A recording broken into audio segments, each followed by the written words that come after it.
I am currently 56 years old and living alone in an old studio room. My husband passed away from cancer 7 years ago, and my only daughter, whom I raised with great care, passed away in an accident 3 years ago. My daughter was a big fan of outdoor activities, and that winter, she went on a snowboarding training camp with her college friends to Denver. When they arrived at the location, my daughter sent me many photos of her having a great time and playing around with her 3 friends. Be careful on your way back as well.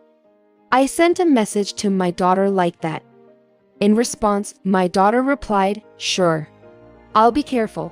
However, those were the last words exchanged between my daughter and me. On the way back from the training camp, the car driven by my daughter's friend slipped on a winding, narrow road, and everyone on board tragically lost their lives. I still vividly remember the moment when I received a call from the police informing me about the confirmation of the bodies. I prayed that it wouldn't be my daughter, hoping that it was just a resemblance to someone else. Trembling, I removed the white cloth covering the face of a particular body. A chilling sensation ran through my body in an instant. Catherine, no, this can't be true. There's no way she could be dead. Because Catherine, my precious daughter, Catherine. The body lying before me was my dear daughter, Catherine. I had not only lost my husband but also my beloved daughter, like this. After my daughter's death, I attempted to take my own life multiple times. I decided to leave the company where I had worked for a long time and took the time to sort out my personal matters. However, when it came time to actually take my own life, I suddenly became terrified of dying and couldn't go through with it. No matter how deeply I mourned in my heart, ironically, my stomach would still growl with hunger. And the desire to eat something never left my mind, no matter the circumstances.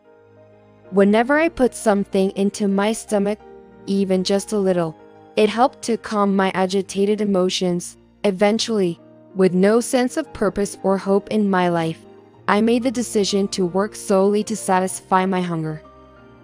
The job that I chose was to work as a janitor in a building. It was a perfect job for me, as I had always enjoyed thorough cleaning. As I cleared the fog from the windows, my own emotions also brightened to some extent. By keeping myself busy and constantly moving, I was able to temporarily distract myself from the sorrow of losing my daughter. The income was never substantial, but for someone like me who was living alone, it was more than enough. I sold the house and got rid of most of my household belongings.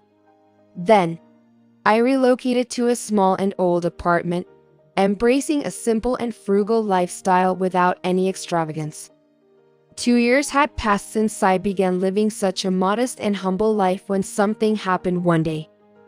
In the building where I was responsible for cleaning, I had a shocking encounter. As usual, I was cleaning the restrooms floor by floor, starting from the upper levels. On the 5th floor, in the women's restroom, I found a beautiful earring. That was an earring with slightly yellowish cotton pearls and small navy ribbons attached to them. Leaving them up behind, I stepped out of the restroom and looked around the area, hoping to find someone searching for the earrings.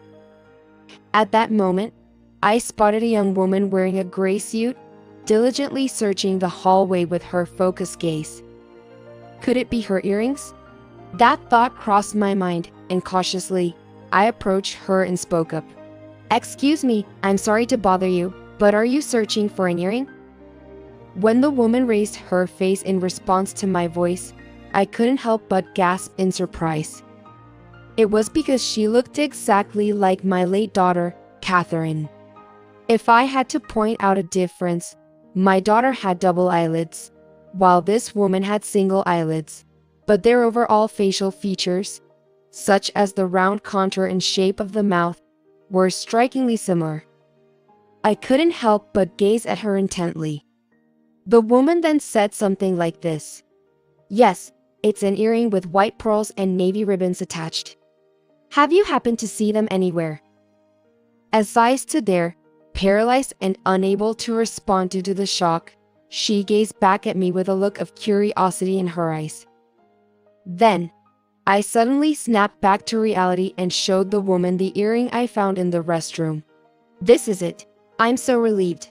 I had just bought them last week, and I was devastated when I dropped them so soon." As I handed the earring to the woman, she bowed gratefully and happily walked back to her office.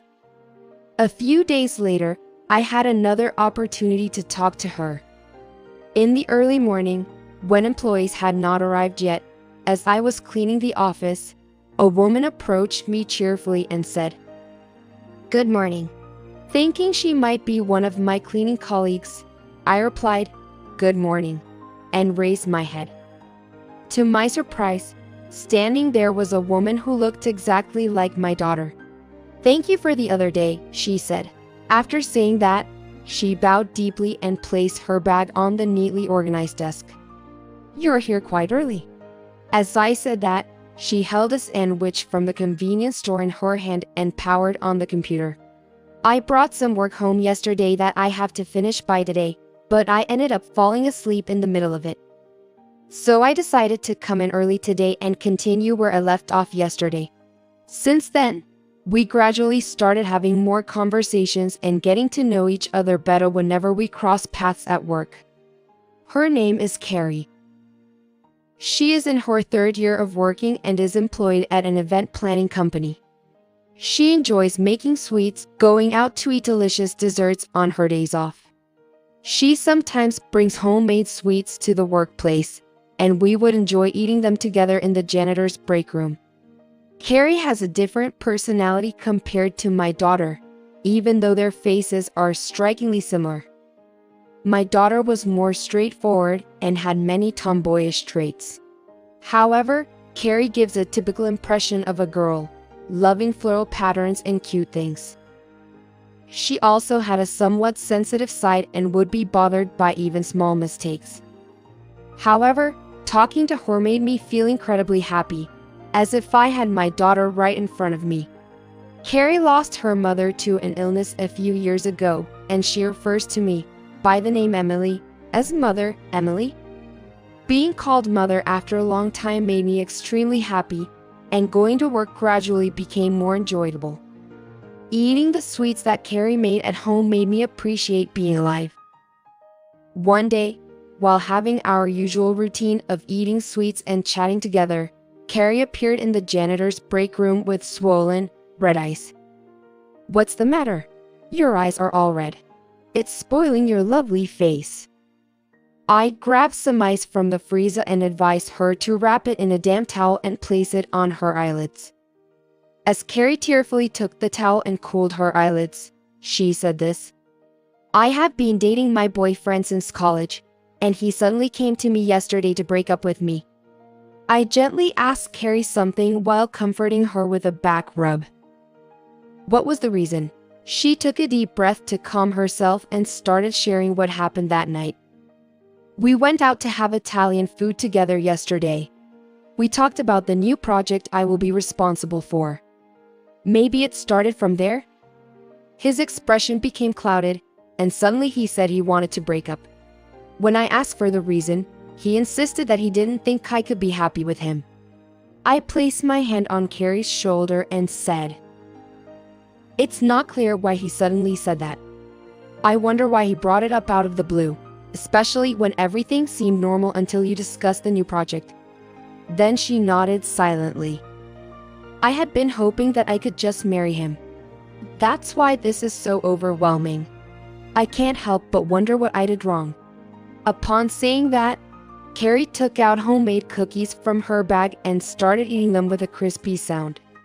In this situation, I'll just let loose and enjoy myself, eating and drinking to forget about it. I was deeply concerned about Carrie being so desperate. When my high school daughter was dumped by her boyfriend, she went through a tough time and was deeply upset. Even though she was still in high school, she would say things like, "I can never get married," and lock herself in her room. refusing to eat and crying all the time. It seems that Carrie has the tendency to overeat rather than lose her appetite, so I'm worried that she might end up getting drunk after work and causing trouble for others. Feeling that way and seeing her eating cookies one right after another, I said to Carrie, "Hey, let's try to talk to him and get a clear reason for the breakup. There must be something going on that led to his decision. You can't just let it go like this, can you? You should really dig deep and get to the bottom of the reason. Take a moment to calm down and reach out to him once more." Then Carrie set aside the snacks and focused her gaze on her smartphone. "Yes, you're right. Yesterday, I was in shock when he said he wanted to break up, and I couldn't think straight. But first, I need to find a way to ask him about the reason."